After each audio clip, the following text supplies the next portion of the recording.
Hello, everybody. It's time for your Summit Cast.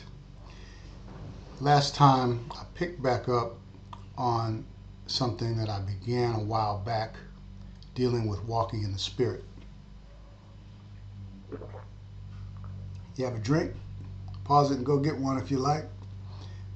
I'm drinking some nice Teavana tea this morning. Getting ready to go to a homegoing, which I'm participating in today.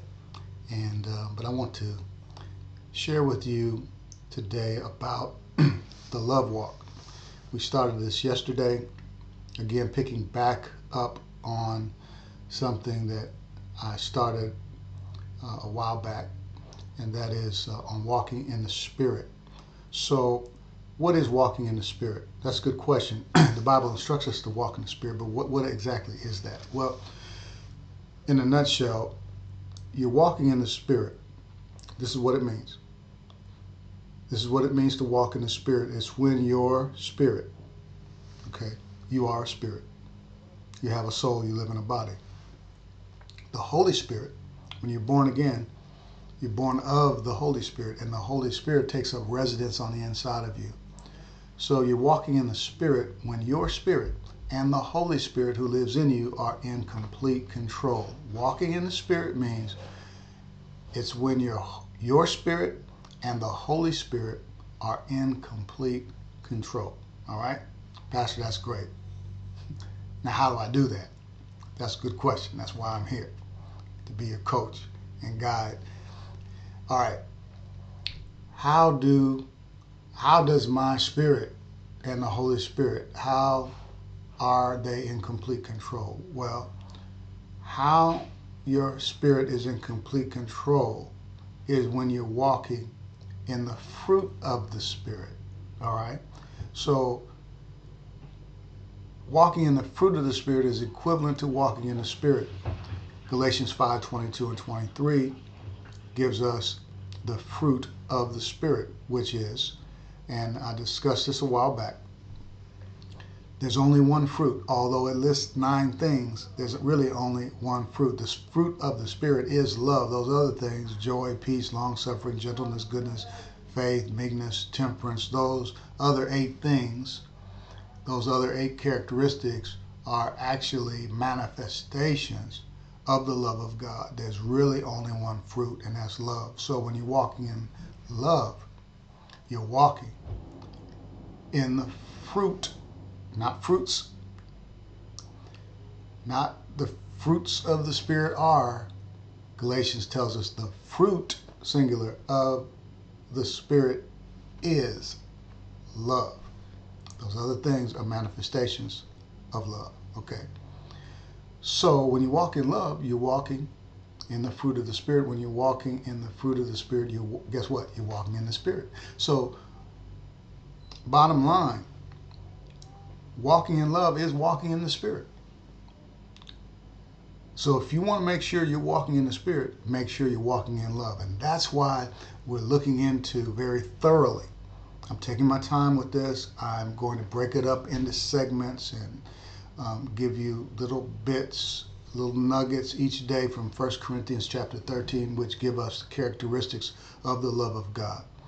And we left off the last time dealing with 1 Corinthians chapter 13 and verse 4. But before we go back into that, and I think we'll pick up from that verse on the next Summit Cast, but let me just give you a definition. I'm going to leave you with this definition of love. All right? The love of God, the love that the Bible speaks of in 1 Corinthians 13 is agape. And in English, we use one word love to describe everything. I love my dog, I love my cat, I love hamburgers, I love my wife. And we use one word love to describe all those things. Well, in the Greek language, the New Testament was originally written in Greek. In the New Testament, they use different words for love to describe different kinds of love. All right.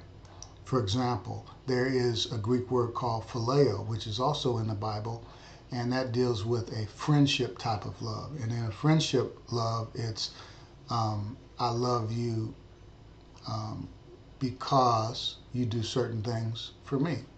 And there's a mutual exchange. I love you because, all right? That's just a general definition of phileo love, all right? Now, agape love is different. This love that Jesus commands us to walk in, a new commandment I give unto you, that you love one another, that's agape. That's a different kind of love entirely.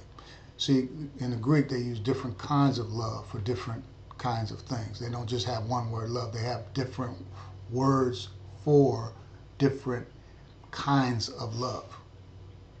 See, you don't love your wife the same way. You can say I love my wife and I love chicken or I love steak, but the love for steak is different, hopefully, than the love you have for your wife. Okay, so in the Greek they have different words to distinguish between the two. You follow what I'm saying? All right, now let me leave you with this. So I won't get too long today. But agape is the love that we are to walk in. That's the love that that's in 1 Corinthians 13:4 that Paul describes. Agape love is a love by decision.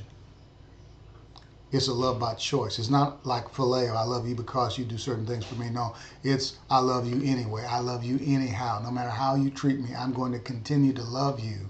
That's the only way we can love our enemies. We can't love our enemies with a phileo love. It's got to be agape. And agape is a love by decision, a love by choice. It is the ability to see the other person as valuable and precious. Okay? It's not I love you because. It is a love by decision. And we'll leave you with that. Make it an Ephesians 3:20 day.